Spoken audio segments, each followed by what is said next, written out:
Hey folks, I'm Brendan, and you're watching the Overqualified Henchman. After a bit of a delay, we are going to be looking at Series 17 of the Collectible Lego Minifigures. Can you believe we're up to 17? And that's not counting waves like the Lego movie or the Lego Batman movie. They got a Ninjago movie wave coming out soon, and yet somehow we still don't have a Mountie. I mean, it's fine. It's just, it was Canada Day, it's 150th, kind of a big deal. And if there'd been a Mountie minifigure, I could have done like a whole bit about it. And they already did a London Bobby minifigure, and, as recognizable region-specific law enforcement uniforms go, that's fine, but, I'm not saying the Mountie uniform is better in every conceivable way, but objectively... Anyway, long story short, I had to settle for plaid flannel. I'm a lumberjack, and I'm okay. Starting things off, we have two additions to the Kids in Costume sub-theme that started in last wave. Butterfly Girl and Rocket Boy. I definitely like these wings better than the ones we've seen in the past, and the printing on Butterfly Girl's shirt is adorable. The printing on the front of her feet to look like shoes is a nice detail that I missed at first. Rocket Boy is also adorable, although I do wish his costume was a little more system compatible, like if those struts were the right size for minifigure hands. That said, the hand-drawn space theme logo flag pushes this one way over the top. Speaking of space, we have the Retro Space Hero. Alright, let's just get this out of the way. Flash! Woo-hoo! It's probably not a surprise to longtime viewers that I am a big fan of old school serials, including the original Flash Gordon stuff, so this guy has a special place in my heart. The blaster, the helmet, the cape, even the color choices here, ooh, exquisite. But maybe you're not so much into the sci-fi, maybe you prefer high fantasy. Well, we've got you covered too with the Elf Maiden. She has another cool hairpiece with built-in pointed ears and painted jewelry on the back. That's two different color paint applications on one hairpiece. We don't see that a lot. Speaking of paint, both her dress and her shield have a really cool metallic sheen that shows up better in person and gives her sort of a Galadriel thing going on. And since you can't have elves without dwarves, here's the Battle Dwarf. Obviously, this guy makes me think of Oghren from Dragon Age, but there's just a lot of nice details here. Looking past his admittedly awesome hair, he has a dragon tattoo that goes from one arm across to his pec, a really cool boar-themed belt buckle, and a boar inscribed on his hammer. It just suggests so much backstory. Like, I want to say this guy comes from Clan Stone Tusk or the Mountain Snout. The Dirt Truffles come from a proud line of warriors. Speaking of the manliest of mustaches, here's the Strong Man. He's the classic circus act. Animal print toga, broad belt, implausibly heavy barbell. In retrospect, it's kind of surprising we haven't seen this archetype sooner. He can ask the old school weightlifter in what is surely an impenetrable Russian accent, "Do you even lift, bro?" And if we're hitting the gym, we're gonna run into the dance instructor. There is a lot to unpack here. Like, the water bottle printing is cool, but the hair?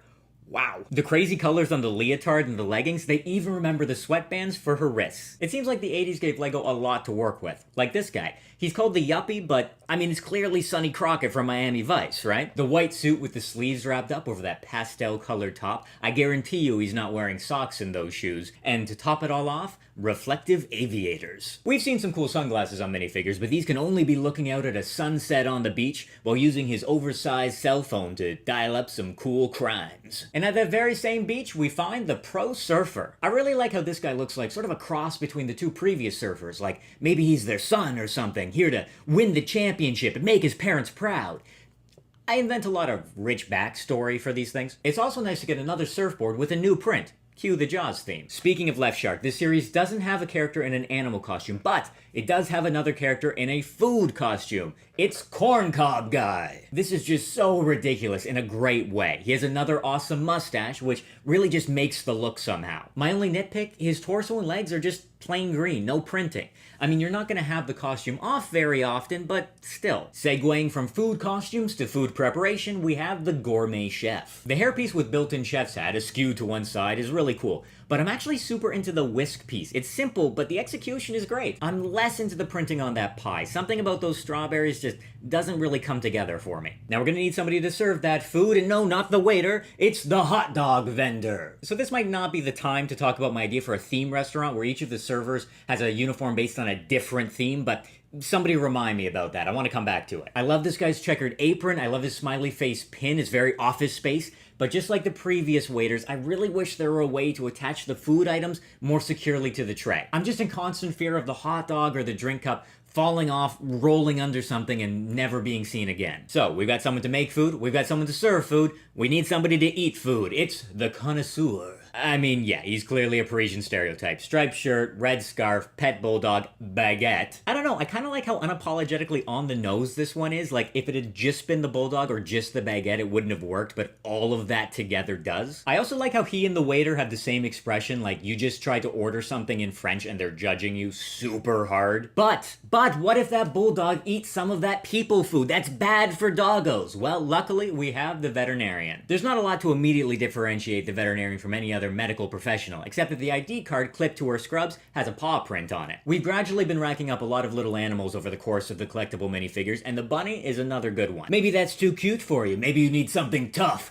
like the Roman gladiator. This isn't the first gladiator minifigure, but this guy is clearly the A-list actor starring in this gladiator movie. Can we just take a moment to appreciate how much time clearly went into defining this guy's abs? He is Spartacus. Now, Series 17 did something a little bit different from previous waves in that it kept one of the minifigures a mystery. All of the promotional materials had this guy blacked out as just a silhouette. Who could he be? Well, wonder no more. It's the Highwayman. Okay, so I'm kind of torn because on one hand, I really like this guy. The black on black with that special cape piece, the dual flintlocks, those sideburns. I said that the archer from Series 16 looked like someone's Dungeons and Dragons character. The Highwayman looks like somebody's Pathfinder character. In fact, you could build a pretty sweet adventuring party just from Series 17. The elf Maiden's probably the cleric. You've got a fighter, a barbarian, obviously a rogue. It's not a bad team comp. I'm just not sure why this guy was the big mystery. It's not a very dramatic reveal. Best guess, they just chose a minifigure at random to get people talking. Which, you know, it worked. Thanks for watching. I think Series 17 had a lot of hits and no real duds, but let me know in the comments what you thought. Head over to my channel for other LEGO videos and more nerdy stuff, and while you're there, hey, remember to subscribe. If you want to see more videos about this, let me know. If you want to see more videos about something else, let me know. If you want to see more videos about my ideas for theme restaurants,